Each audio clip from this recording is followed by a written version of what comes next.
సంబంధించి మేము అన్ని ప్రయత్నాలు చేసుకుంటూ హైకోర్టుకు పోయినాము. హైకోర్టులో మాకు న్యాయం జరగాలని చెప్పి మేము హైకోర్టులో కేసు ఫైల్ చేయగా హైకోర్టు మా అభ్యర్థనను స్వీకరించి దీనికి ప్రొసీడింగ్స్ మొత్తం కుర్మ సంఘం ఇవ్వాలని చెప్పి 2 వారాల గడువు ఇచ్చింది. ఆ గడువు తెలవాలి, మీ అందరికీ తెలియాలి. మేము కుర్మ సంఘం తరఫున కోర్టుకు వెళ్ళినాము, హైకోర్టులో కేసు ఫైల్ చేసినామని చెప్పి. సో ఎగ్గ మల్లేశం చేస్తున్న అవినీతికి, ఆయన పదవి అహంకారానికి ఈ ఎలక్షన్సే ఒక ఉదాహరణగా చెప్పొచ్చు. ఎమ్మెల్సీ కోసం అని చెప్పి ఆయన పార్టీలు మారిండు. ఇప్పుడు కూడా టీఆర్ఎస్లోకి వెళ్ళి కాంగ్రెస్లో జంప్ అయ్యాడు. ఎమ్మెల్సీ వస్తుంది, ఎక్స్టెన్షన్ అవుతుంది అని చెప్పి ఎమ్మెల్సీ వచ్చే వరకు ఎలక్షన్స్ పెట్టకుండా ఆయన కుర్మ సంఘం ఎలక్షన్స్ ఆపిండు. ఇప్పుడు ఊసరవెల్లి పద్ధతిలాగా ఆయన మళ్ళీ కాంగ్రెస్లోకి వచ్చి ఎక్స్టెన్షన్ కోసం అని ప్రయత్నించిన దొరకనందుకు ఆయన ఇప్పుడు కుర్మ సంఘం ఎలక్షన్స్ పెట్టించిండు. కుర్మ సంఘం ఎలక్షన్స్ పెట్టించి బుక్స్ కూడా వాళ్ళ కమిటీ ఉన్న వాళ్ళకే 17 మందికే ఇవ్వాలన్న ఆలోచనతో ఉన్నాడు. అందుంచే ఈ ఆలోచనంతా పక్కకు పెట్టి జిల్లాల వారీగా, మండలాల వారీగా సభ్యత్వ నమోదు జరిపించి, మండలాల వారీగా ఎలక్షన్స్ జరిపించి ఆ ఎలక్షన్స్ క్రమ పద్ధతిలో చేయాలన్న ఉద్దేశంతో కొష్క శ్రీనివాసరావు గారు, దేవర శ్రీనివాస్ గారు, మాధరం శ్రీనివాస్ గారు, ఇలా చిల్లంపల్లి సురేష్ గారు అందరం కలిసి దీని ఒక పద్ధతిలో తీసుకుపోయి ఎలక్షన్ జరపాలని చెప్పి హైకోర్టు పోవడం జరిగింది.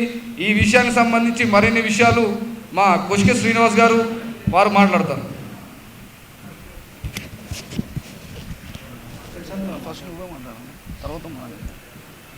ఈ పత్రికా సమావేశానికి చేసిన media, print media, electronic media సోదరులందరికీ నమస్కారం. వేదిక పైన ఉన్న మా సోదరులకు స్వాగతం, సుస్వాగతం.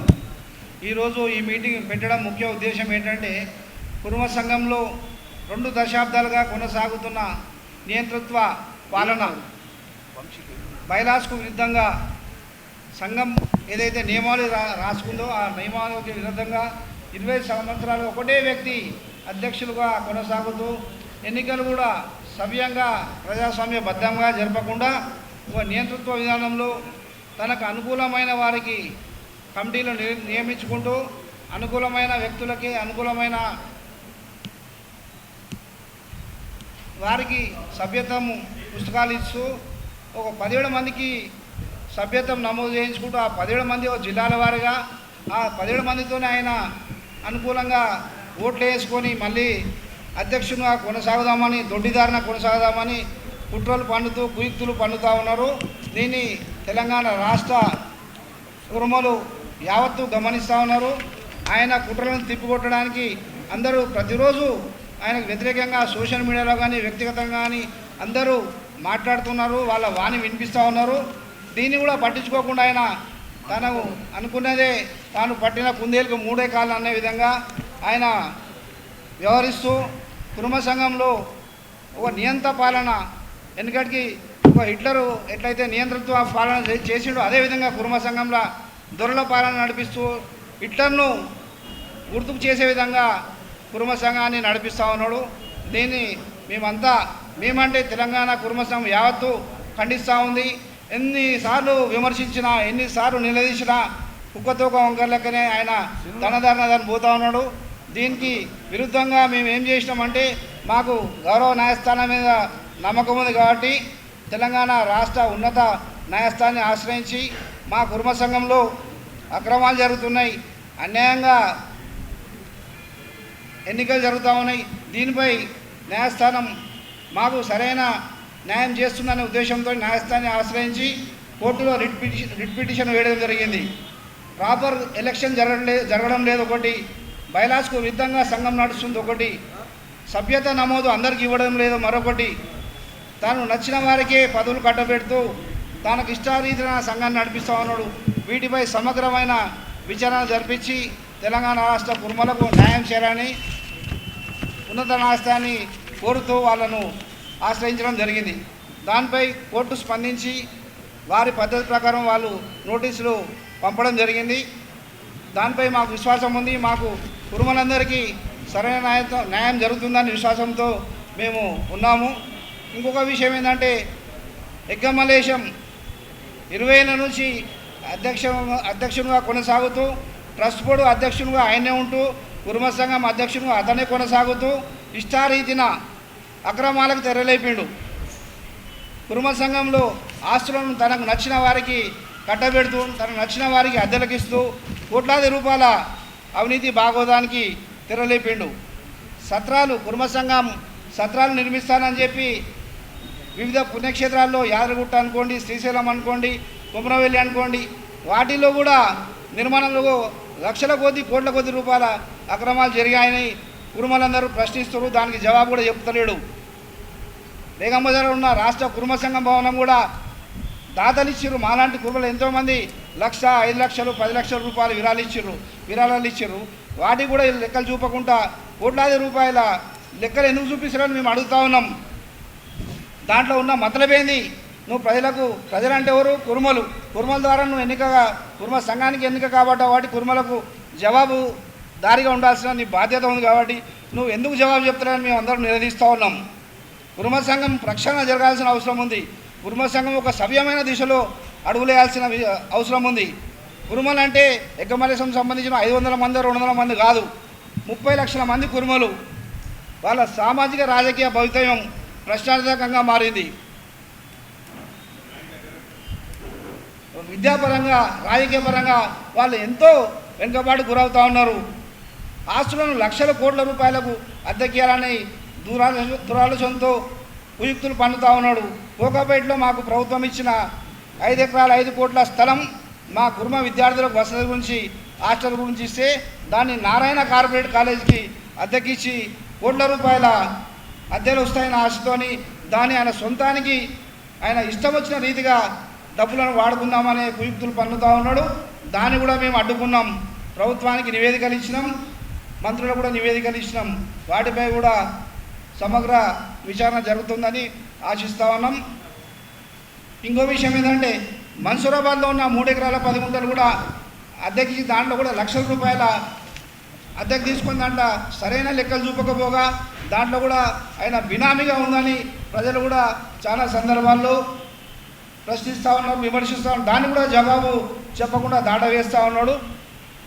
మన్సూరాబాద్లో ఉన్న 3 ఎకరాల 10 గుంటల్లో కుర్మ పేద విద్యార్థులకు ఎలాంటి అడ్మిషన్లకు అవకాశాలు లేకపోగా 1,00,000 రూపాయల ఫీజు మన కుర్మ పేద విద్యార్థులకు కూడా 1,00,000 రూపాయల ఫీజు కట్టాలనే నిబంధన పెట్టిర్రు. మా పిల్లలకు 20% అన్న వితౌట్ డొనేషన్ లేకుండా అడ్మిషన్లు ఇవ్వాలి ఎన్నో సంవత్సరాలు మేము డిమాండ్ చేస్తున్నాము. ఆ కోరికను కూడా తొంగలో దొక్కి 1,00,000 రూపాయలు ఏడాదికి దాదాపు 30 కోట్ల రూపాయలు ఆ విద్యాసంస్థ సంపాదిస్తుందని మాకు తెలిసింది. కనీసం మన విద్యార్థులకు 10% అన్న ఫ్రీ అడ్మిషన్ కానీ 10% 50% ఫీజు తగ్గింపు కానీ ఉండాలని మేము డిమాండ్ చేస్తూ ఉన్నాం. వీటిపై మిగతా విషయాలు మా సోదరులు మాట్లాడవలసిందిగా కోరుతా ఉన్నాను. కోర్టు విషయాలు మాట్లాడవలసిందిగా రాకేష్ గారిని కోరుతా ఉన్నాను. వాళ్ళు చేసుకుంటూ వాళ్ళ ప్రెసిడెంట్ వాళ్ళని సెలెక్ట్ చేసుకుంటున్నారు. సో ఈసారి కూడా సేమ్ ప్యానల్ వాళ్ళు చేసినట్టు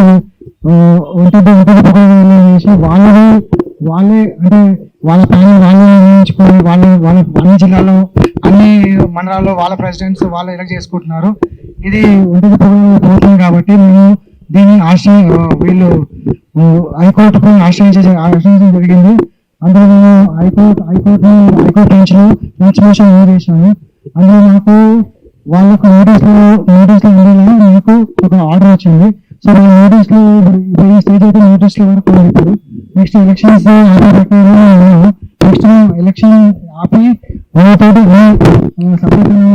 పుస్తకాలు అవన్నీ తీసుకోవడానికి మేము ముందుకు వెళ్ళామని చూస్తున్నాం. నేను పోటీ చేయాలని అనుకొని మేమంతా ఎన్నోసార్లు ఈ ఎగ్గా మల్లేశం గారు అధ్యక్షుడు ఉన్నారు, అతనికి మేము రిజిస్టర్డ్ పోస్ట్ ద్వారా మాకు మెంబర్షిప్ పుస్తకాలు ఇవ్వాలి అంటే అది ఇవ్వలేదు. మేము సంఘంలో ఎన్నోసార్లు విన్నపించుకున్నాము, జనరల్ సెక్రటరీకైనా అధ్యక్షునికైనా ఈవెన్ ఇన్ఛార్జ్ అయిన నరసింహ గారికి కూడా మేము విన్నపించుకున్నా కానీ మాకు ఎలాంటి పుస్తకాలు ఇస్తలేరు. ఈ విషయంకే మేము హైకోర్టుకు వెళ్ళి హైకోర్టులో మేము కంప్లైంట్ ఇచ్చి ముందుగా మేము రిజిస్ట్రార్కి కంప్లైంట్ ఇచ్చాము, మాకు పుస్తకాలు ఇస్తలేడు, ఏవైతే ఎలక్షన్స్ అయితాయో స్వచ్ఛందంగా అందరూ కుర్మలు అందులో పాల్గొనాలనే ఉద్దేశంతో మేము అందరినీ కూడా మెంబర్షిప్ చేయాలనే కోరాం. కానీ ఈయన నియంత్రితగా నేను జనరల్ సెక్రటరీ ప్రెసిడెంట్కి ఇస్తానని పుస్తకాలు అతని దగ్గరనే పెట్టుకొని ఆయనకు తొత్తుల్లా ఉన్న వ్యక్తులకి మెంబర్షిప్ పుస్తకాలు ఇచ్చి వాళ్ళే చేస్తారు అని మా జనాభా ఇవాళ 30 లక్షల జనాభా ఉన్న కుర్మలం. కానీ ఇలాంటి వెంకమల్లేశం గారు ఎమ్మెల్సీ ఉన్నప్పుడు కూడా యాదవులతో పొత్తు పెట్టుకొని యాదవులకు అని కుర్మ యాదవ్ కుర్మ అనే వర్డ్స్ వాడుకుంటూ యాదవులకు ప్రోత్సహిస్తూ మా కుర్మలని నీచంగా ఇవాళ ఒక మహబూబ్ నగర్ జిల్లాలోనే మేము 6 లక్షల జనాభా ఉన్నాం. కానీ ఇది నిన్న మొన్న ఒక ప్రెస్ మీట్లో 6 లక్షల కుర్మలే ఉన్నారు మొత్తం రాష్ట్రంలో అన్నారు. కానీ అది తప్పు. మేము 30 లక్షల జనాభా ఉన్నాము. దీన్ని మా నాయకులు ఎవరైతే ఎగ్గ మల్లేశం ఉన్నాడో ఆయన సొంత స్వార్థం గురించి చేస్తున్న కుట్రలో మేము బలి అవుతున్నాం. మా కుర్మలమందరం కూడా బలి అవుతున్నాము. దీని గురించి మీరు ఇవాళ ప్రెస్ మీట్ పెట్టడానికి కారణం ఏంటంటే మేము హైకోర్టులో ఏదైతే కేసు వేసామో దాంట్లో మా మెంబర్షిప్ పుస్తకాలు ఇవ్వాలి. కుర్మ సంఘంలో ఉన్న అకౌంట్స్ ఏవైతే అకౌంట్స్ ఉన్నాయో దానివన్నీ కూడా బహిరంగంగా పెట్టి ఆ జనరల్ బాడీ మీటింగ్ పెట్టి అడక్ కమిటీ వేసి ఎలక్షన్స్ పోవాలని మేము విన్నపించుకున్నా కానీ ఎలాంటి విషయాలు కూడా పట్టించుకోకుండా నియంత్రితగా వ్యవహరిస్తున్నాడు ఎగ్గా మల్లేశం గారు. ఎప్పుడైనా ఆయన సొంత లాభం గురించి కుర్మ సంఘంలో శ్లోక హై స్కూల్కి మన్సూరాబాద్లో ఉన్న మా స్థలము కుర్మలు మా పెద్దలు సంపాదించిన స్థలాన్ని కూడా రెంట్కి ఇచ్చి దాంట్లో ఆయన కమిషన్ ఉంది అని చాలా మంది చెప్తారు. 3.5 ఎకరాలు సెంటర్ ఆఫ్ సిటీలో ఉండి 30 లక్షల కిరాయిలు వస్తున్నాయంటాడు. ఆ 30 లక్షల కిరాయిలు ఏం చేస్తున్నాడు? ఏదైనా పేద కుర్మ కులస్తులు విద్యార్థులకి ఏమైనా సాయం చేశాడా? లేని ఏదన్నా గొర్రె పెంపకదారులకు సాయం చేశాడా అంటే అలాంటివి ఏమి ఉండి ఆయన దర్జాగా ఆయన తిరగడానికి ఈ కుర్మ సంఘం డబ్బులు ఆయన సొంతంకి వాడుకొని ఆయన సొంత ఉపయోగాల గురించి వాడుకొని ఆయన బిజినెస్లో పెట్టుకొని ఆయన సొంత లాభాలు చేసుకుంటున్నాడు. ఈ విషయాలు మేము అడిగితే మమ్మల్ని అందరినీ పట్టించుకోడు. ఇలాంటి వ్యక్తిని మేము తక్షణమే 20 ఏళ్ల నుంచి కుర్మ సంఘం అన్యాయం అవుతుంది, ఈ విషయాలు ఎన్నోసార్లు మా కుర్మ సంఘంలో చెప్పినా కానీ ఆయన ట్రస్ట్ బోర్డు మెంబర్లని ఆయన తొత్తుల్లాగా పెట్టుకొని ట్రస్ట్ బోర్డు మెంబర్లంతా కూడా ఆయన ఏది చెప్తే ఆయన భజన పాడేలాగా వ్యవహరిస్తున్నారు. వాళ్ళందరికీ కూడా మేము ఒకటే విన్నపం, మీ ట్రస్ట్ బోర్డు మెంబర్లు అయ్యారు కానీ కులం గురించి అయ్యారు. కులం లాభాల కులం అభివృద్ధి గురించి మేము పనిచేయాలి అంటే వాళ్ళంటివి ఏం పట్టించుకోరు. ఎంతసేపు వాళ్ళ స్వార్థం. సంఘానికి ఇలాంటి పని చేయని వాళ్ళకు కూడా ఇవాళ ట్రస్ట్ బోర్డు మెంబర్ ఇస్తున్నారు. మా బైలాస్ ప్రకారం 5 ఏళ్ళు కుల సంఘానికి పనిచేసిన వాళ్ళకే ట్రస్ట్ బోర్డు మెంబర్ ఇవ్వాలి. అలాంటిది ఏం లేదు. దాంట్లో కూడా డబ్బులు తీసుకొని ట్రస్ట్ బోర్డు మెంబర్ ఇస్తున్నాడు. ఆ ట్రస్ట్ బోర్డు మెంబర్లు ఎవరికి ఇస్తున్నావు, ఏమైంది, ఆ అకౌంట్స్ అడిగితే ఇంతవరకు కూడా బహిర్గతం చేయలేదు. మేము ఇవాళ ప్రెస్ మీట్ ద్వారా అడగడం ఏంటంటే కుర్మ సంఘం ఏదైతే అకౌంట్స్ ఉన్నాయో ముందు బయట పెట్టి ఎలక్షన్స్ పోవాలి. ఇదే విషయం మేము హైకోర్టులో కూడా చెప్పాము.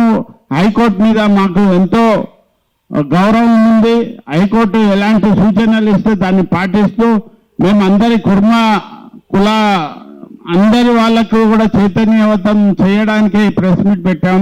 అలాగే మన యాదగిరిగుట్టలో ఉన్న కుర్మ సత్రాలు అవంతా డోనర్స్, అంటే అందరూ కుర్మ కులస్తులే డోనర్స్గా అయ్యి సత్రాలు కట్టారు.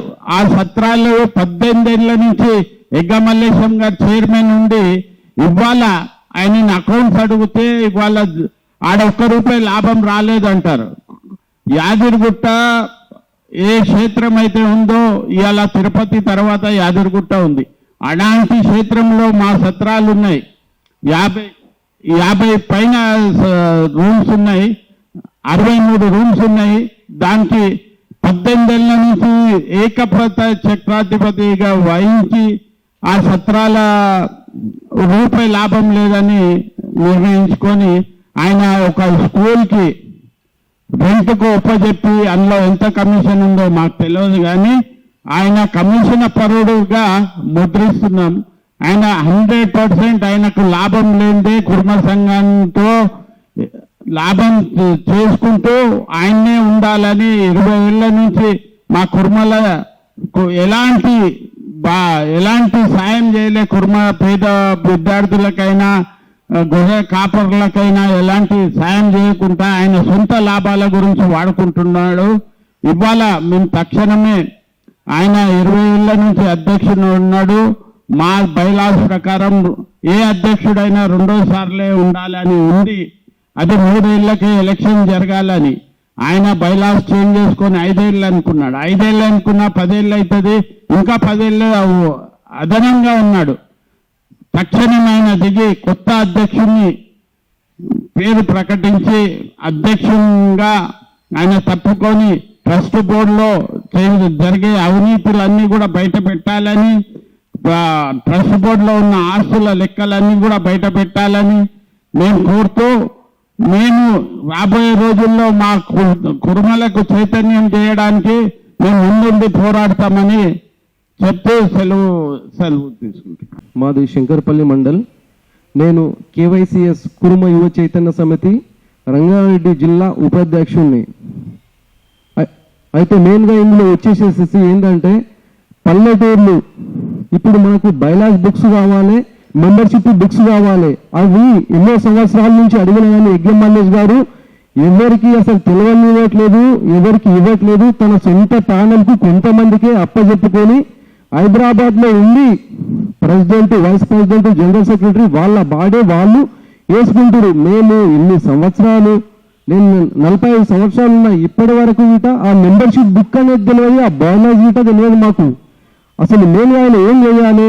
ప్రతి విలేజ్ కమిటీలు, మండల్ కమిటీలు, డిస్ట్రిక్ట్ కమిటీలు, స్టేట్ కమిటీలు వేసి అట్లా ముందుకు పోవాలి. కానీ ఇప్పటి వరకు ఆయన ఏ కమిటీలు లేకుండా ఏం లేకుండా 20 సంవత్సరాల నుంచి ఏకఛత్రాధిపతిగా ఏలుతున్న మన యజ్ఞమల్లేష్ అన్న గారు చాలా ఆయన అసలు ప్రజలకు, మా కుర్మలకు, మా కుర్మ జాతికి అసలు ఎవరికి తెలియకుండా ఆయన ఏలుతుండు. అది చాలా తప్పు, మేము ఖండిస్తున్నాం. అట్లాగే దేవర శ్రీనివాస్ అన్న, కొసగ శ్రీనివాస్ అన్న ఎప్పుడు ఫోన్ చేసినా కానీ ప్రతి మీటింగ్కు అటెండ్ అవుతున్నాము, వాళ్ళకి సపోర్ట్ చేస్తున్నాము. ఈ కుర్మలలో ప్రతి తెలంగాణ రాష్ట్రంలో ప్రతి ఒక్కరికి అడిగే హక్కు ఉందని తెలుసుకోవాలి పెద్ద మనిషి. మండల కమిటీలకి అసలు ఎప్పుడు జరిగింది లేదు, ఎవరికి సపోర్ట్ చేసింది లేదు. ఎవరికి ఒక ఎమ్మెల్యే మనం చేద్దామా, లేకుంటే డిస్ట్రిక్ట్ ప్రెసిడెంట్ చేద్దామా, లేకుంటే ఇంకా ఒక ఐఏఎస్కి వాళ్ళ కోచింగ్ ఇచ్చి చేద్దామా అని ఇప్పటి వరకు ఏ గుణంకాలు అయినా చెయ్యలేదు. అట్లాగే మేము సుందరయ్య కళాశాల భవన్లో మేము మీటింగ్ పెట్టుకుంటే ప్రతి డిస్ట్రిక్ట్ నుంచి, ప్రతి మండలం నుంచి ప్రతి ఒక్కరు వచ్చిర్రు. అక్కడ ఏమంటారంటే పెద్ద మనుషులు ఆయన ప్యానల్, యజ్ఞమల్లేష్ ప్యానల్ గారు అసలు మేమేం అడిగామంటే, మనము ప్రతి ప్రభుత్వం నుంచి టీఆర్ఎస్ నుంచి కానీ టీఆర్ఎస్ నుంచి కానీ కాంగ్రెస్ పార్టీ నుంచి, బీజేపీ నుంచి మీరు అధ్యక్షులు ఉండి ప్రతి పార్టీ నుంచి మన కుర్మలకు టికెట్లు వస్తే కొట్లాడాలని మేము ఆ సభలో నేను చెప్తే వాళ్ళ మనుషులు ఏమంటారు ప్యానల్, అసలు టికెట్ తెచ్చుకునే దమ్ము కావాలి, ఫస్ట్ మీరు అది చూసుకోండి అని అంటే, అక్కడ ఆలేరులో బి లాయలన్న గారు ఒక సర్పంచ్ ఉండి ఎమ్మెల్యే టికెట్ తెచ్చుకుంది. మరి అక్కడ మన కుర్మ జాతికి వచ్చి మీరు ప్రచారం చేయవలసిన బాధ్యత మనకు ఉంటుంది. కానీ ఎప్పుడు మీరు రాలేకపోయినా, ఎందుకు రాలేవు? బాధ్యత నీ తెలంగాణ మొత్తం, రాష్ట్రం మొత్తం మా కుర్మల జాతి నీకు ప్రెసిడెంట్ అప్పచెప్పినప్పుడు నువ్వు ప్రతి ఒక్కరికి నువ్వు అనుకూలంగా ఉండి ప్రతి ఒక్క డిస్ట్రిక్ట్లో వెళ్ళి బాగోగులు ఏమున్నాయని తెలుసుకోవాలి. కన్నువాడ కుర్మ ఆయనకు మన బీలా ఆయనకు ప్రచారం గిట్ట చేయలేదు. ఇప్పుడు గెలిచినాక ఆయన నెంబర్ తిరుగుతున్నాడు. అక్కడ విమలక్క గిట అక్కడ పోటీ లేకుంటే కొంత అగ్ర కులాలు మన కుర్మ కులాలనే ఆమెకు ఆపోజిట్ గా నిలబెడితే మీరు అక్కడ గిట్ట మీరు పోయి ప్రచారం చేయలేరు, ఆమెను గెలిపించలేకపోయారు. ఒక 5,000 ఓట్లతోని ఆమె ఓడిపోయింది. మాకు చాలా బాధాకరంగా ఉంది. ఏం చేస్తారు మీరు? మేము కేవైసీ నుంచి మేము బీలాయలకు వారం రోజుల నుండి ప్రచారం చేస్తున్నాం. మేము అక్కడ ఆ బాధ్యత ఎవరు ఉండాలి? రాష్ట్ర కుర్మ సంఘం అధ్యక్షుడు యజ్ఞమల్లేశ్వరి గారు ఉండాలి. అట్లాగే మన యాదగిరి గుట్టలో సత్రాలన్నీ ఆయన ఏం చేస్తుండు అండి, నేను సొంత డబ్బులతో నేను పెట్టుకున్నాను, ఆయన కిరాయిలకు ఇచ్చుకుంటుండు. కుర్మలది ఆత్మ గౌరవాన్ని ఆయన పెంచేసిండు. మనమందరం కలిసికట్టుగా ఉండి మనము ఒక ఎమ్మెల్యేనా ఎంపీలనా మనం ముందుకెళ్ళాలి. మా తాతలు మా ముత్తాతలు మాది సంచార జాతి, మా తాతలు మా ముత్తాతలు మా నాయనలు కూడా గొర్రెలు రాసుకుంటే ఇప్పటి వరకు అట్లుంటే ఇప్పుడు ఈ జాతిని మనం ముందుకు నడిపించాలి. కానీ ఇంకా అనగదొక్కేటట్టు మీరు చేయకండి. పెద్ద మనిషిగా మీకు మేము గౌరవం ఇస్తున్నాము. ప్రతి దాంట్లో మీరు ఉండండి. ఏజ్ అయిపోయినాక ఇంకా మేము ప్రెసిడెంట్ ఉండాలి సచ్చిందాకా మేమే చేస్తాం. 20 సంవత్సరాల నుంచి ఇంకా మేమే నడిపిస్తున్నామంటే తప్పండి. దయచేసి ప్రతి ఒక్క పల్లెకు ప్రతి ఒక్క గ్రామానికి ఇట కమిటీలు వేసి డిస్టిక్ల కమిటీలు వేసి మీరు అట్లా చేస్తే మేము మా గుండెల్లో నిలుపుకుంటాం. కానీ మీరు అట్లా చేయట్లేదు. మీరు ఇక్కడ మన దొడ్డి కొమరయ్య భవనం గిట్ట మీరు ఏం చేసిండ్రు? మీరు వెంటికి ఇస్తారు. ఎవరికి ఇస్తారు? నారాయణ కాలేజీకి ఇస్తారు. ఎందుకు ఇస్తారండి?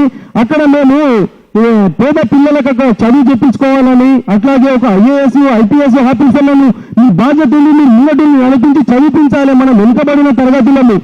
అయినా కానీ మీరు అసలు పట్టింపే లేకుండా మీరు ఏకఛత్రాధిపతిగా వెళ్ళడం చాలా తప్పు. తెలంగాణ ప్రతి పౌరుడు కుర్మ సంఘం ప్రతి ఒక్కరు మిమ్మల్ని కంపల్సరీ ఎలగదీసి మిమ్మల్ని చూపిస్తే ఏలెత్తి చూపించిన కానీ మీరు అవన్నీ పట్టించుకోకుండా నిమ్మకు నీరెత్తినట్టు మీరు అలాగే మీ దారి ఎంతెద్దు పోకుండా నడుస్తారు. ఇంకెన్ని సంవత్సరాలు ఇంకెన్ని రోజులు? మా బాధ్యత ఇస్తుంది అడగడానికి మేము నిలదీస్తాం మిమ్మల్ని. ఎప్పుడైనా సరే ఎక్కడైనా సరే మీరు రండి, ప్రెస్ మీట్ పెట్టండి, కూర్చొని మాట్లాడదాము. అసలు తెలంగాణ ప్రతి ఒక్కరి ఆత్మగౌరవాన్ని నిలపాలి. మీరు మన కుటుంబాలది మీరు అలా చేయడం లేదు. మీరు ఎంతది పోకడ పోవడం చాలా తప్పు. పెద్ద మనిషిగా మీరు ఉన్నారు. మేము దయచేసి మీకు చెప్తున్నామండి, ఇప్పటికైనా మేలుకొని అందరిని చూడండి, నడిపించండి, ముందుకు నడిపించండి.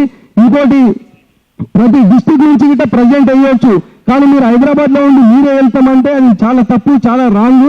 అందరికీ బైలాస్ బుక్ అసలు ఓట్లు వేయడానికి గిట్ట ఇప్పటి వరకు మాకు ఎవరికి తెలియదు. ఎవరి నుంచి ఓటు వేస్తే ఎవరు ప్రెసిడెంట్ అవుతారు, ఎవరు డిస్ట్రిక్ట్ ప్రెసిడెంట్ అవుతారు, బైలాజ్ లో అన్ని ఉంటాయి. అవి ఇప్పటి వరకు మాకు తెలియదు. ఇన్ని సంవత్సరాలు అవుతుంది. అట్లాగే ఇంకో కన్నా మేము సుందరయ్య కళాభవన్ లో మీటింగ్ పెట్టినప్పుడు మన గద్వేల్ నుంచి జోగులాంబ టెంపుల్ నుంచి ఒక పెద్ద మనిషి వచ్చిండు. అక్కడ వెంకటేశ్వర్లో ఆయన గుడికి 3 సార్లు చైర్మన్ గా ఉన్నాడు. ఆయన చెప్తుండు, నేను 65 సంవత్సరాలు ఇప్పటి వరకు నాకు మెంబర్షిప్ బుక్కులు అనేది గిట్ట నాకు తెలియదండి, ఆ బయాలజీ అని గిట్ట నాకు తెలియదండి అని ఆయన చెప్తుంటే మేము అందరం పరిశీలన అయినాం. ఇప్పటి వరకు తెలియకపోతే మనం ఎక్కడున్నాము, ఏం చేస్తున్నాం మనము? ఇంకా మన తాతల్లాగానే మనం నడుస్తుంటుంటే ఇప్పుడు వాట్సాప్లు వచ్చినాయి, అట్లాగే యూట్యూబ్లు వచ్చినాయి. మనం ఈ అరచేతిలో మొత్తం ప్రపంచాన్ని చూసే టైంలో మనం అడగంటూనే ఉన్నాం. ఇంకా ఆ బాధ్యత ఎవడు? నీవే మొత్తం మనల్ని కుర్మల్ని మొత్తం అడుగున నిట్టారుగున దొక్కుతున్నావు అంటే యజ్ఞమల్లేష్ అన్న గారే మనల్ని ముందుకు నడిపించే బాధ్యత విడిచిపెట్టి సొంత ప్రయోజనాల గురించి ఆయన సొంత ప్రయోజనాల గురించి నడుస్తుంది. కాబట్టి దయచేసి ఇప్పటికైనా చెప్తున్నామండి, మేమందరము ప్రతి ఒక్కరం చెప్తున్నాను, దయచేసి మనల్ని కుర్మ జాతిని ముందుకు నడిపించాలి, కానీ వెనుకనేది నడవద్దు. మన దొడ్డి కొమరయ్య సాయుధ పోరాటం చేసి ప్రజల గురించి అందరి గురించి ఉద్యమంలో చనిపోయిండు. అట్లా పేరుండాలి, పేరుండి అందరినీ ముంగడికి నడిపేయాలి. అప్పట్లో మనం ఇప్పటికీ స్మరిస్తున్నామంటే వాళ్ళు చేసిన త్యాగాలే. అదొకటి. మళ్ళీ ఇంకో అహల్యాబాయి ఉంది, కాశ్మీర్ నుంచి కన్యాకుమారి వరకు ప్రతి లింగాలను ప్రతిష్టాపన చేసుకుంటూ వచ్చింది. మొగలాయులు లింగాలను మొత్తం పూర్తి చేస్తే ఆమె ప్రతిష్టాపన చేసుకుంటూ వచ్చింది. మన జాతి అంత పెద్ద జాతిని మనం నిట్టారుగా కిందికి తీస్తున్న యజ్ఞమల్లేష్ గారు ఒక్కసారి గుర్తుంచుకోండి, మన జాతిని గుర్తుంచుకోండి. అప్పటి నుంచి ఎలా ఉన్నది, ఇప్పుడు ఎంత కిందికి దిగజారిందో ఒకసారి చూడండి. మీరు అలా చేయకండి, దీనికి పరిణామాలు చాలా ఉంటాయి. మనం అందరం కలిసికట్టుగా నడిస్తే మనం రాజ్యాధికారంగా మనం సాగుతాము, రాజ్యాంగం సాధిస్తామని మనము ఈ సభాముఖంగా కోరుకుంటున్నాము. అట్లాగే నేను ఎల్లవేళలో నేను కొసిక సీనన్నకు అట్లాగే దేవర శ్రీనివాసన్నకు మా కేవైసీ నుంచి కురుమ యువ చైతన్య సమితి నుంచి మేము అండగా ఉండి కొట్లాడి మేము సాధిస్తామని సభాముఖంగా తెలుపుకుంటున్నాను. ఇంతటితో ధన్యవాదాలు. ఈరోజు సమావేశానికి ప్రెస్ క్లబ్లో ఇచ్చేసిన కుల సోదరులందరికీ పేరు పేరున శరణార్థులు తెలుపుతూ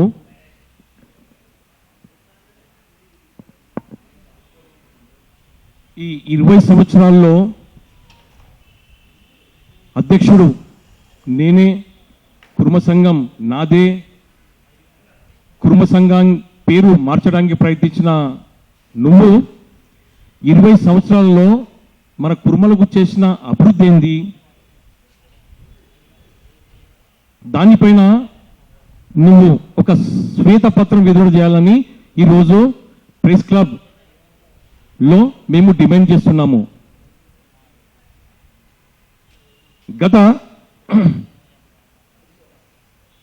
సంఘానికి సేవ చేసిన ఆగిరి గోపాలరావు గారి సేవలు ఎక్కడ పోయినాయి, బుల్లా ఆగరాజు గారి సేవలు ఎక్కడ పోయినాయి, అలాగే బట్కిరి కృష్ణ గారు, దయానంద్ గారు, పచ్చబొట్ల మల్లేశం గారు, ఎర్ర బీరప్ప గారు, ముకరి నారాయణ గారు, అలాగే చిల్లంపల్లి రమేష్ కుమార్ గారి సేవలు ఎక్కడ వెళ్ళినాయి?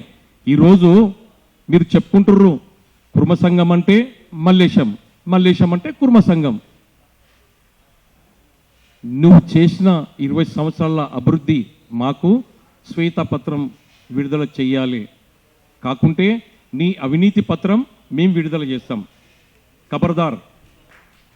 అలాగే దొడ్డి కొమరయ్య భవనం, దొడ్డి కొమరయ్య భవనం అంటే దొడ్డి కొమరయ్య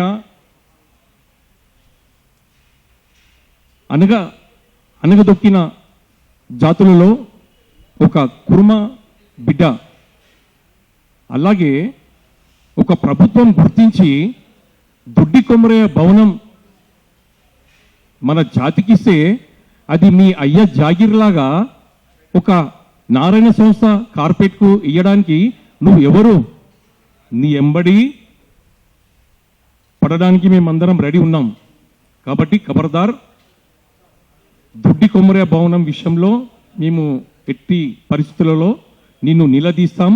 ఈ ఎలక్షన్లలో నువ్వు ఏ విధంగా పోటీ చేస్తావు, ఎన్ని జిల్లాలకు వెళ్తావు, ఎలాంటి మెంబర్షిప్ చేస్తావు, ఆ సమావేశంలో మేమందరం నీ ముంగట నిలబడతాం. ఒక్క మాట తప్పు పోయిందనుకో ఇక ఉంటుంది. అలాగే నువ్వు మన జిల్లాలలో మన కులస్తులకు, మన బీద కులస్తులకు ఎన్ని వివాహాలు చేశావు మేము అడుగుతున్నాం. నేను అది కట్టినా లక్షలు వస్తున్నాయి, ఇది కట్టినా లక్షలు వస్తున్నాయి, సంఘాన్ని కోట్లలో తీసుకుపోయినావు అన్నావు కదా. మరి మన అన్నగారిన మన జాతి బిడ్డలకు నువ్వు ఎన్ని వివాహాలు చేసినావు? ఎంతమందికి విద్యాపరంగా నువ్వు సహకరించినావు? ఎన్ని గొర్రెలు చనిపోతే నీ జోబులు ఉండియకయ్యా సంఘంలో ఉన్న డబ్బుతోటి ఎన్ని గొర్రెలు ఇప్పించినావు? గత సంవత్సరంలో చిరుత పులులతో పోరాడిన మన గొర్రెల కాపర్లని, ఎలుగుబండ్లతో పోరాడిన మన గొర్రెల కాపర్లకి గాయమైతే మేమందరం కలిసి నీమ్స్ హాస్పిటల్లో వెళ్ళి పరామర్శించినాము, వాళ్ళకి ఆర్థికంగా మేము పాల్గొన్నాము. అలాంటిది ఈరోజు అంటే నిన్న కాక మొన్న వర్షాలు పడ్డప్పుడు ఎంతమంది మన గొర్రెలు చనిపోయినాయి, ఎంతమంది మన గొర్రెల కాపరులు చనిపోయారు? నీ దగ్గర రికార్డే లేదే. ఓ 10 మందికి నువ్వు ఇప్పించిన దాఖలాలు లేవు. అలాంటిది నువ్వు మా సంఘానికి పనికిరావు. నీకు కావాల్సింది ఏంది? రాజకీయంగా ఎదగాలే, మా జాతిని దిగజార్చాలి మా జాతిని, నువ్వు రాజకీయంగా ఎదగాలి. కాబట్టి దయచేసి ఈ ఎలక్షన్లో ఒక ప్రజాస్వామ్యంగా పోవాలని మేమందరము ప్రయత్నిస్తున్నాము. కాబట్టి కులజులందరూ మాకందరూ సహకరించి కులాభివృద్ధి కొరకు రావాలని మరొకసారి కోరుకుంటున్నాము. అందరికీ శరణార్థులు. ప్రత్యేకంగా వచ్చినాము, అందరి సమయం కేటాయించుకొని. టార్గెట్ ఒకటే ఎగ్గిమలేశ గారు. అతని గురించి ఎందుకు విమర్శిస్తున్నాము పదే అంటే, ఇది రాజరికం కాదు. ఎగ్గిమలేశ గారు రాజు కాదు మా కుర్మ సంఘానికి. ఎగ్గిమల్లేశం గారు రాజు గారు మా కుర్మ సంఘానికి. పదవి అనేది 3 సంవత్సరాల కంటే ఎక్కువ ఉండదు. 3 సంవత్సరాలు పోయి 20 ఏళ్ళు అవుతుంది ఇప్పుడు అనుభవిస్తున్నాడు. 3 సంవత్సరాల ఆయన వయసు ఎంత, ఇయ్యాలి ఎంత? ఆయన సంపాదన ఎంత, ఇవాళ సంపాదన ఎంత ఒక్కటి కూడా చూపెట్టడం లేదు. ఇవాళ 30 లక్షల రూపాయలు ఇన్కమ్ ఉన్నది కుటుంబ సంఘానికి, అవి ఎక్కడ పోతున్నాయి తెలియదు. అడిగితే సమాధానం రాడు, మా దగ్గర మీటింగ్కు రాడు. ట్రస్ట్ బోర్డులో డబ్బులు ఉన్నాయి, ఎన్ని ఉన్నాయి ఇప్పటిదాకా చెప్పలేడు. మా ఉద్దేశం ఏంటంటే మాకు ఈమెన్ అంటలేము మేము. ఇప్పుడు ఇందాక ఒక పెద్ద మంది చెప్పాను, 30 లక్షల మంది ఉన్నాం మేము. మా 30 లక్షల మందిలో కుటుంబాలకు ప్రతి బిడ్డకు చదువు అవసరం. మాకు విద్య లేనివాడు వింత పశువనుడు, ఆయన ఎంత చదువుకుంటో నాకు తెలియదు.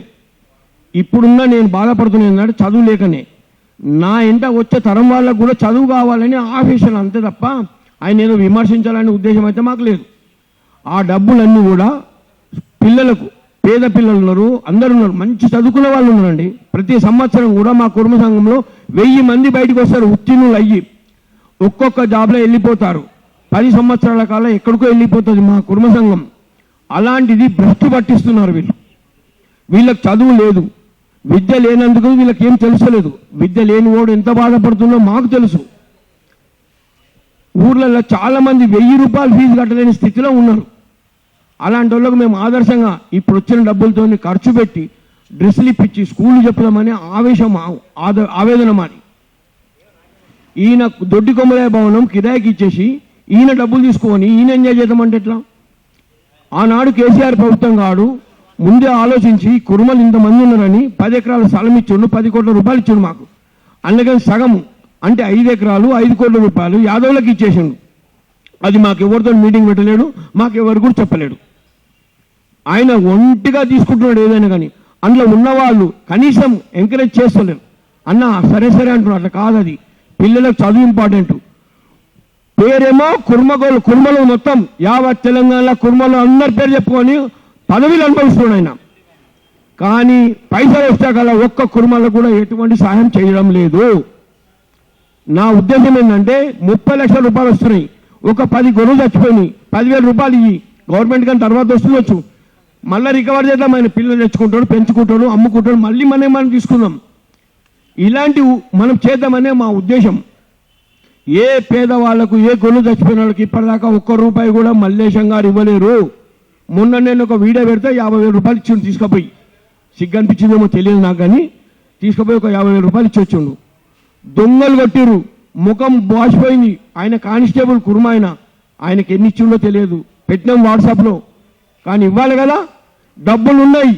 నెలకు 31 లక్షల రూపాయలు వస్తున్నాయి. అంటే ఎన్ని అవుతున్నాయి ప్రతి సంవత్సరానికి? 4 కోట్ల రూపాయలు వస్తున్నప్పుడు ఒక 50 గొర్రెలు ఎత్తుకపోయారన్న. 50 గొర్రెలు ఎత్తుకపోతే 1 లక్ష రూపాయలు సాయం చేద్దాం మనం. ఆ 1 లక్ష రూపాయలతో చిన్నపిల్లలు తెచ్చుకుంటాడు ఆయన. 1 సంవత్సరం తర్వాత ఆ 1 లక్ష రూపాయలు తిరిగి మన సంస్థకి ఇస్తాడు. మళ్ళా ఆయన ఏం వాడుకోడు. ఆ స్పాట్లో ఆయనకు ఉపాధి కల్పిన వాళ్ళం అవుతాం. మేమున్నాము అనేది ఆయనకు ధైర్యం ఉంటుంది. నా కులపళ్ళు ఉన్నారనేది ధైర్యం ఉంటుంది ఆయనకు. ఇలాంటి తీసుకోపోదామని మా ఉద్దేశం. కానీ ఎటువంటి పట్టించుకోవడం లేదు ఆయన. ట్రస్ట్ బోర్డు అంటాడు ఆయన, సచ్చిందాకా నేనే ఉంటాడు అంటాడు. ఇది రాజరికమా అండి? పదవులు అయిపోయినాయి, పక్క జరిగిపోవాలి. ఇంకా కూడా నేను ప్రెసిడెంట్ను, నేను వైస్ ప్రెసిడెంట్ను, నేను సెక్రటరీని, నేను ట్రస్ట్ బోర్డు ఎక్కడున్నాయి? 3 సంవత్సరాలకు అయిపోయింది. ముసలోడు అయిపోయినావు, దిగిపో. యూత్కి ఇవ్వండి, 50లో ఉన్న వాళ్ళకి ఇవ్వండి. రక్తం సరసర వాడుతున్నది. ఇది కూడా తీసుకెళ్తారు బాగా. నువ్వేం మాట్లాడతావో తెలియదు, నువ్వేం చేస్తున్నావో తెలియదు. ఆ పిల్లలకు అవకాశం ఇచ్చా లేనే లేదు. ఎవరిని మాట్లాడినవు? 30 ఏళ్ళ కింద నువ్వు ఏడున్నావు. నుండి ఇది చాలా మేజర్ ఇష్యూ అండి ఇప్పుడు. ఎందుకంటే బీసీ కులాలు అన్ని కూడా చాలా మంచిగా ఎడ్యుకేషనల్లీ, పొలిటికల్లీ, ఫైనాన్షియల్లీ ఎదుగుతున్నారు. వాళ్ళు ఎదగడానికి కారణం ఏంటంటే ఏదైతే కుల సంఘ నాయకులు ఉన్నారో, కుల సంఘ ట్రస్టులు ఉన్నాయో, కుల సంఘానికి వెల్ఫేర్ ఏదైతే ఉందో దాంట్లో నుండి వాళ్ళకు ఎడ్యుకేట్ చేయడం వల్ల వాళ్ళందరూ అప్లిఫ్ట్మెంట్ అనేది జరుగుతుంది. కానీ మా కుర్మ కులంలో చూస్తే ఒక దౌర్భాగ్యం ఏంటంటే ఈ 20 yearsని మనం క్యాలిక్యులేట్ చేసుకుంటే, సరే వాళ్ళు చేసిన అని పనులు చెప్తున్నారు, ఓకే వీఆర్ అప్రిషియేటింగ్ దెమ్. వాళ్ళు ఎన్ని పనులు అయితే చేసినారో దానికి మేము అప్రిషియేట్ చేస్తున్నాము.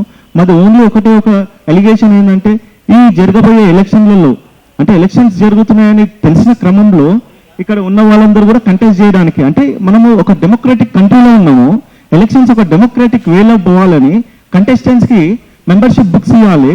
కంటెస్టెంట్స్ ఎవరైతున్నారో వాళ్ళకి ఓటర్ లిస్ట్ ఇవ్వాలి. అదంతా కోసమని ఇక్కడ ఉన్న వాళ్ళని అడగడం జరిగింది. ఆ కంటెస్టెంట్స్కి కూడా బుక్స్ ఇవ్వకుండా వాళ్ళకు ఎవరైతే అనుసంధానంగా ఉన్నారో వాళ్ళకి హై హ్యాండెడ్లీ వాళ్ళకి ఇచ్చుకొని, వాళ్ళకు వెరీ క్లోజ్ ఉన్న వాళ్ళకి ఇచ్చుకొని ఎలక్షన్స్ ఏ విధంగా జరుగుతుందంటే ఒక బ్యాలెట్ సిస్టమ్ కాకుండా ఏదో చేతులు లేపేసి చలో డిస్ట్రిక్ట్లలో ఎలక్షన్స్ అయిపోతున్నాయి, ఇక్కడ రాగానే సెంట్రల్ ఎలక్షన్స్ అవుతున్నాయి, ఆ విధంగా కావద్దు అని ఒక డెమోక్రటిక్ వేలో వెళ్ళాలనేసి మొన్న మేము హైకోర్టులో కూడా లంచ్ మోషన్ మూవ్ చేయడం జరిగింది, వెకేషన్ కోర్టులో. సో దాంట్లో కూడా ఆర్గ్యుమెంట్ జరిగిన తర్వాత కుర్మ సంఘానికి కూడా నోటీసులు వెళ్ళడం జరిగింది. మేము ఒకటే రిక్వెస్ట్ ఏం చేస్తున్నామంటే మీరు డెమోక్రటిక్ వేలో ఎలక్షన్స్ జరపాలి. ఎందుకు అంటే నేను మన కుర్మ సంఘం గురించి కూడా చాలా నేను రీసెర్చ్ చేసినప్పుడు చూశాను. నేను 1947లో రిజిస్టర్ అయిందండి ఇది, సారీ 1946లో. అంటే ఫస్ట్ నిజాం కుర్మ సంఘం ఉండే, దాని తర్వాత హైదరాబాద్ కుర్మ సంఘం అయింది, దాని తర్వాత ఆంధ్రప్రదేశ్ కుర్మ సంఘం అయింది, దాని తర్వాత తెలంగాణ కుర్మ సంఘం అయింది. అంటే బిఫోర్ ఇండిపెండెన్స్ ఎంత చైతన్యం ఉంటే వాళ్ళు ఒక సంఘాన్ని ఆర్గనైజ్ చేసుకున్నారు, అప్లీజ్ చేయాలనుకున్నారు, ఎక్కడైతే ఎడ్యుకేట్ చేయాలనుకున్నారు. కానీ ఇదంతా చూసుకుంటే కేవలం మాకున్నది ఒక ఎమ్మెల్సీ ఉండే ప్రీవియస్లీ, ఇప్పుడు ఒక ఎమ్మెల్యే ఉన్నారు తప్పించి ఇంకా మాకు ఎవరు లేరు పొలిటికల్లీ. కానీ మా జనాభా ఉంది అని చెప్తున్నాము. ఈ మెంబర్షిప్లు వచ్చేసి ప్రాపర్గా చేయనందువలన మా జనాభా మాకు తెలియడం లేదు. అందుకోసమే మేము రిక్వెస్ట్ చేసేది ఒకటి ఏంటంటే దయచేసి ఎవరైతే కంటెస్ట్ చేస్తున్నారో వాళ్ళకు కూడా మీరు పుస్తకాలు ఇవ్వాలి. ఇచ్చిన తర్వాత ఎలక్షన్స్ అనేది కండక్ట్ చేయాలి. ఇక్కడ చూసుకుంటే ఒక జనరల్ బాడీ లేదు, ఇయర్లీ వాళ్ళు ఒక 3 జనరల్ బాడీ మీటింగ్లు పెట్టాలి, జనరల్ బాడీ మీటింగ్లు ఉండేవి. దాని తర్వాత ఏదైతే అకౌంటబిలిటీ ఉందో అకౌంటబిలిటీ లేదు, ఆడిట్ లేదు, ఏం లేదు. సో అమౌంట్ మొత్తం ఎక్కడ పోతుంది? గవర్నమెంట్ కోట్ల రూపాయలు ఇస్తుంది అని చెప్తున్నారు, గవర్నమెంట్ జాగాలు ఇస్తుంది, ఉన్న జాగాలలో కిరాయిలు వస్తున్నాయి, కిరాయిలు ఎక్కడ పోతున్నాయి? హాస్టల్ పెట్టినారు, హాస్టల్ నుండి ఎంతమంది ఎడ్యుకేట్ అయినారు, ఎంతమంది ఐఏఎస్లు అయినారు, ఐపీఎస్లు అయినారు, ఎంతమంది ఎడ్యుకేట్ అయ్యి బయటకు వచ్చినారు, అవన్నీ కూడా గ్రహించాల్సిన అవసరం ఉంది. దానికోసమే ఈ మీటింగ్, ఈ ప్రెస్ మీట్ పెట్టేసి నేను ఇక్కడ ఉన్న మీడియా మిత్రులకు కూడా ఒక రిక్వెస్ట్ ఏం చేస్తున్నానంటే దయచేసి మీరు టెలికాస్ట్ చేస్తేనే రేపు పొద్దున ఇలాంటిది ఒక డెమోక్రటిక్ వేలో ఎలక్షన్స్ అనేది జరుగుతుంది. ఈ డెమోక్రటిక్ ఏదో ఒక కుల సంఘానికి సంబంధించింది కాదు, ఎట్ లార్జ్ నేషనల్ వైడ్ గా ఒక్కొక్క చిన్న సంఘాలు ఇలా ఎలక్షన్లలో పాల్గొంటే వాళ్ళకి ఒక ఓట్ అవేర్నెస్ అనేది వస్తుంది. ఈ ఓట్ అవేర్నెస్ వల్ల మన నేషన్ లో కూడా ఓటు మెజార్టీ అనేది కూడా పెరుగుతుందని నేను తెలియజేస్తున్నాను. ఈ అవకాశం ఇచ్చినందుకు శ్రీనాథ్ గారికి వాళ్ళందరికీ ధన్యవాదాలు.